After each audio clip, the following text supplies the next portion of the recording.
Le roi du Maroc, Mohamed VI, est en tournée ces jours-ci en Guinée, en Côte d'Ivoire, au Gabon, mais surtout au Mali, et c'est l'occasion de vérifier le regain d'activité diplomatique et économique du Maroc sur l'ensemble du continent noir, le tout sous le regard très intéressé des Français.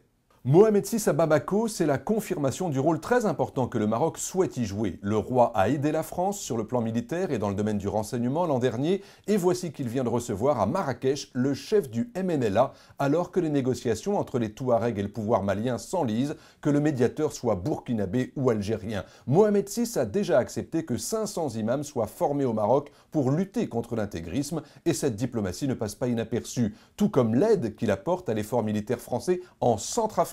Des soldats, du matériel, de la logistique et le souhait de soulager le fardeau. Bien que le Maroc ne fasse pas partie de l'Union africaine, le Royaume veut participer à l'effort collectif dans les crises. Si l'on y ajoute la volonté du Maroc de jouer un rôle d'auxiliaire aux côtés des États-Unis dans la médiation du processus de paix israélo-palestinien, on se dit que, discrètement, la diplomatie marocaine sait se rendre de plus en plus utile.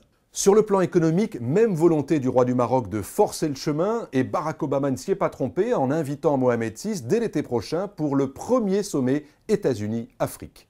Il faut dire qu'avec ses 5% de croissance prévus en 2014, le Maroc essaye d'être l'un des vecteurs du développement du continent. Depuis qu'il a annulé au début des années 2000 la dette des pays africains les plus pauvres, tout en les exonérant des droits de douane, le Maroc envoie ses champions de l'industrie et du commerce à la conquête du Sud. Dans le secteur bancaire, la progression est très spectaculaire, avec le rachat de dizaines de banques dans toute l'Afrique de l'Ouest. Mais on observe la même chose dans le secteur des télécoms, des assurances ou dans le domaine minier.